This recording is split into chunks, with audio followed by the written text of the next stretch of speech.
I'd like to take this opportunity in midwinter here to start studying some of the common ash trees to the lower Great Lakes, Ohio Valley, and Appalachian regions.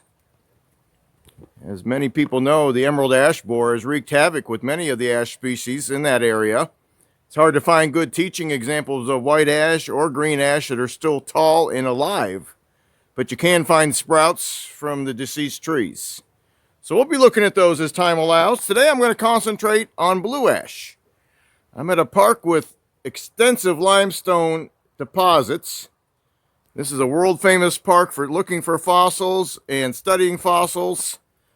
We're on the flat fork of Caesars Creek, which flows into Caesars Creek Lake, which is a flood control project here. This is a real popular day hike here. We got a lot of people out here even in the middle of the winter. And I'm not going to get into fossils today, but I'll just zoom in for a second. You can see this blue shale and blue limestone here is covered in fossils. That slab there is just covered in hundreds of them. It's also a good park to learn some of the lime-loving trees that only grow in what we call a sweet soil, or higher on the pH scale. Chinkapin oak is one of those. And the blue ash is one of those. And there's lots of them to be found on the trails back here. So we're going to start our study of blue ash today. And I've also got a few white ash sprouts we can look at as well. But this is our common limestone deposits in the mid-Ohio Valley here, all around Lexington, Louisville, Cincinnati, Indianapolis, Columbus, Ohio area is just full of limestone. And that's where we can find the blue ash tree. And it is not too common in the other areas of this country. The range maps pretty much show it from Nashville to Chicago to Toledo, back down to Cincinnati. Kind of a blob surrounding the Tennessee, Cumberland, and Ohio valleys. So we'll continue our study in just a few minutes. We'll find some small, medium, and large examples of the blue ash tree with their winter appearance. And we have come a few miles from the location where I started this series on the blue ash. There's about a 12-13 mile loop around the lower half of Caesars Creek Lake here. This is a public state park in Warren County, Ohio, and it's called the Perimeter Trail. And that's where all these videos are being taken. And that limestone outcrop, that cliff there, indicates the kind of habitat where we would be looking for a blue ash tree. This particular tree here, let's start making note of the pattern of the bark. Resembles like the back of a fence lizard. If you ever seen a fence lizard at the zoo or in your mountains, if you live in the mountains, it's got those small scales. These are pretty small scales here. It's very similar in color to this sugar maple right here.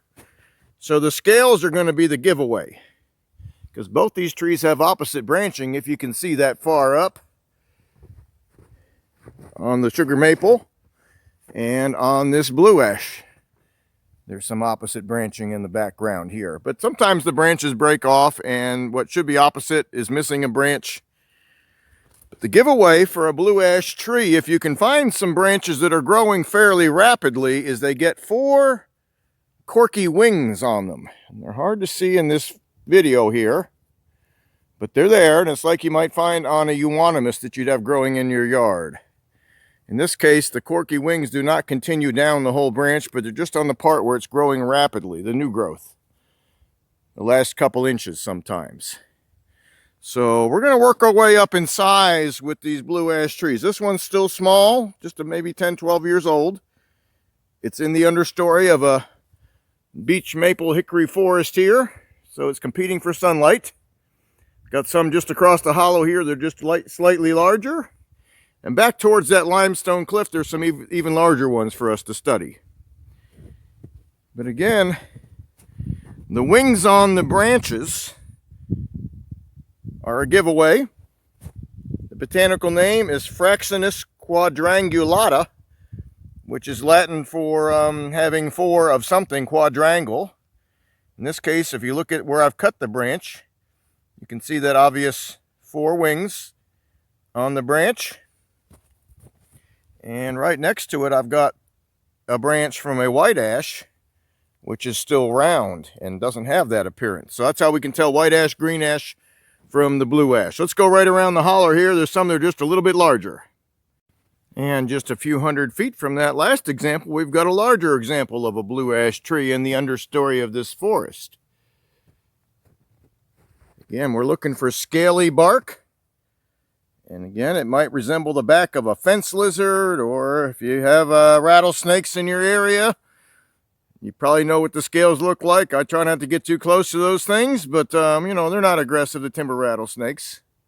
They're out there doing what they do, and I keep my distance from them, stay out of their habitat areas when I can. So here's our scaly bark on a 2-inch diameter blue ash tree. It's got that opposite branching, which helps us identify it from the hickories and other trees that have similar bark.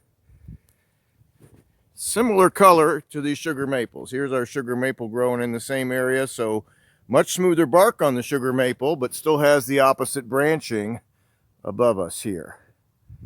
So scaly bark, opposite branching, and if we can find some new growth that has those 4 wings, not all of them do, but many of them do, then that's a giveaway that it's a blue ash and not a maple, an ash, or a dogwood of other species.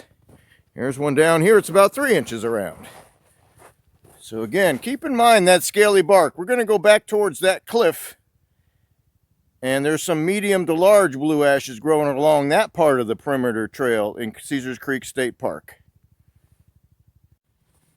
And let's start looking at some medium and large size blue ash trees. We use those smaller 2-inch diameter trees on the west side of Caesars Creek Lake on the perimeter trail to get an idea of what pattern to look for in the bark. Here's a deceased either white ash or green ash, and without the buds or branches it's a little tough to tell, folks, but it's deceased and it's got an obvious pattern that's got ridges and furrows and blocks. And I think it's fair to say that the blue ash is the last ash standing in this part of the Mid-Ohio Valley in Warren County, Ohio here, because it is. The rest of these ashes are either dead or dying. And these blue ashes, again, here's our scale-like pattern. This one's about 6 inches around with a scale-like pattern. And the identical shade of gray as to the sugar maple right behind it. Our sugar maple has that opposite branching. It has much different buds, and they're usually the same color as sugar maple syrup, like a light brown, golden brown color. So, but the bark is very similar in color, just not in pattern. Here's our blue ash. And they're kind of scraggly when they grow in the woods here, you know. They're never really neat looking trees. They're always got some kind of a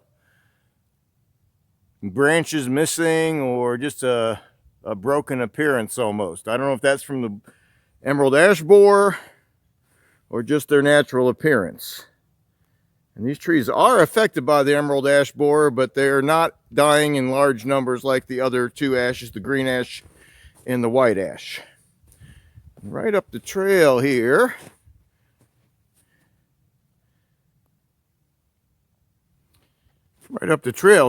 we have a pretty large blue ash tree. This was the hike back to that limestone cliff. I was looking for the trees on the way back here, and I made note of where they were. I left my footprints in the snow. So again, this is still has that scale-like pattern, but some ridges and furrows on this almost 2-foot diameter blue ash tree. I can't say it looks healthy, but I'm not sure if it's dead either.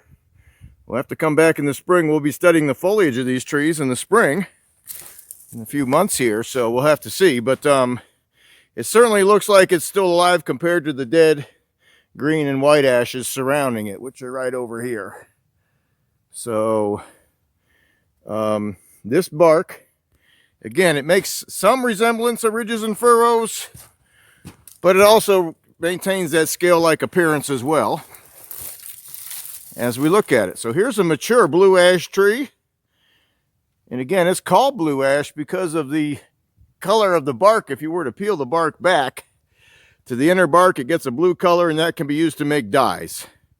I'm not going to do that to show you that, folks, because it would harm a tree that's probably already under stress from the emerald ash borer.